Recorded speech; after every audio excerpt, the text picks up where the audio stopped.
Hello, BookTube. You know, there were things I wanted to talk about last week in BookTube. There really were. Sam at Sam's Nonsense did an important video on bullying. Uh, Ben at Bangity Banks sang in character on camera. Uh, Chris Rhodes and Giselle Rhodes returned full steam to book blogging. I wanted to talk about all those things, but the only thing really that I can talk about last week in BookTube is from last week in BookTube when I had a subject in mind that dominated the whole of our little world here, and I planned on making a separate video about it and tried making a separate video about it, and it was such a frustrating experience, and I don't want this to be frustrating, so I just didn't. And now there's a part two, so there's really no way to avoid it. And of course, I'm talking about the Brie Fauché, a booktuber called Brie Fauché, and her uh, anti-diversity rant video that she made that has been viewed thousands of times, and that's a minor made her a minor media sensation for a little while, and that's got her tons of virulent responses. Uh, she originally made the video out of outrage because she saw that on Twitter a bored troll had attacked the great fantasy author V.E. Schwab for the lack of black characters in her novels. And V.E. Schwab had a variety of potential responses that she could have made. Her best response, the most legitimate and honest response, would have been for her to say, I don't work for you. I'll write about whatever the hell I want. She didn't do that. Uh, and the most professional response on her part would have been silence. From time immemorial, this is what authors are supposed to do. They remain silent once their work enters the public sphere. They don't jump into every argument, every fight. And she didn't do that either. Instead, she did the very worst thing she could have done. She apologized, which is bad not only because, you don't give internet trolls what they want, no matter what they want, but also because it's not a writer's job. It's not their duty to provide you as a reader with what you want to see in their book. that's an almost point by point reversal of the author-reader relationship, and it's a childish way to view literature. And she should have known that. One of her promises was, it's all on me. The only thing I can say is that I'm sorry, and I'll do better in the future. What form is that doing better going to take for the book that she's currently working on, or the book that she has plotted to work on next? What form is that going to take? It's going to take a mechanical form, an artificial form. It's not going to be heartfelt by the author, of course, because she had to be browbeaten into doing it. Anyway, I didn't see that original Twitter flap, or it would have outraged me too.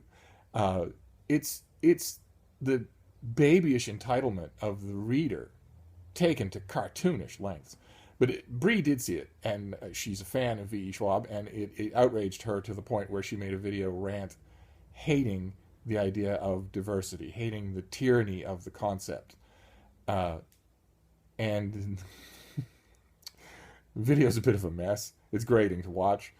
She's angrily pointing at the camera the whole time, which is only cute when I do it. And it was also hampered by being poorly thought out. She made many factual mistakes, and including two big ones that I had a hard time getting around her. The first one being, she said that traditionally in history, societies have shied away from diversity and have clung to to groups and clans like themselves. And the only way you can make that as a historical argument is if you overlook some fairly big things in history, like the Roman Empire, which didn't fanatically cling to and lasted for 1,000 years, or the Byzantine Empire, which was just nonchalantly inclusive and lasted for 1,000 years, or the Venetian Republic, which was totally inclusive. Some of you may have read a play about a man named Othello, and it lasted for 1,000 years. Or the Ottoman Empire, which ruled a third of the world for 1,000 years and was so diverse it didn't even have its own uniform coin. Um, so it's not a norm in history the way she made it out in her video. And her deeper error, the one that bothered me more, was when she said that diversity, that clannishness, liking your own kind, is somehow natural to humans, that it's inborn into them. Uh, and I guess by implication that diversity is non-natural. When anyone who's ever spent time with young children, 5, 6 years old, knows that that simply isn't true. Young children have no conception whatsoever of the kinds of diversity tentpoles that people obsess about now. They don't even think about it. Race, gender, socioeconomic background. The only thing they tend to care about in their potential playmates is whether or not that potential playmate is gross. And they often usually decide that that potential playmate is not too gross to play with. I've seen this so many times where you take a young kid who has nothing, literally nothing, sometimes not even fingers, and I'll give them something. I'll give them a book, and I'll say, look, I found this, it's for you. And the very first thing they say is, oh, I bet so-and-so would like this. And there's never any clannishness in who so-and-so is. It's all based on personality. I know a girl who might like this book more than I would. Or I know a young, a person of a different race than myself who might like this book. They don't even see it. So it's not natural. It's learned. It's a cultural thing, obviously. Those two things in her argument bugged me, and they ran throughout the thing, so it was hard to ignore them. But the responses that her video got all over BookTube bothered me too. In fact, they bothered me more because they seemed not to be paying attention to what she was saying. Because unfortunately, despite her grading delivery and despite her factual errors, some of her major points were absolutely true. Writers don't have any duty to readers. There is no duty of literature to represent your clan, to represent your sexuality, to represent your socioeconomic background. That's not part of what writers do. If a writer becomes so insular in what they do represent that they represent almost nothing, well, then that could have financial ramifications, and that writer won't be read, won't be able to make a living. That's entirely possible. It doesn't often happen. I mean, we've all seen how popular Downton Abbey is. Do you know many Dowager Duchesses? I don't. But it could happen. But that's it. The marketplace is the only yardstick here, the only operative. No writer should ever sit down at their desk and say, well, here's a list of things that my readers have demanded I include.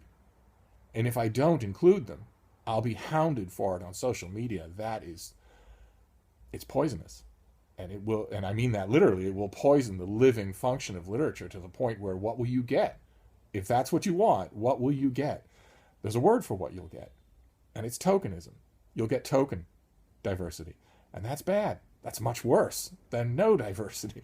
But I saw that video and I ruminated about it like a lot of people did, I'm sure. And I saw a lot of responses, including Insomniac, who was doing most of my work for me. He made such great responses. I'll link them down below. That I felt it was, his video and a couple of other people, I felt it was sort of handled.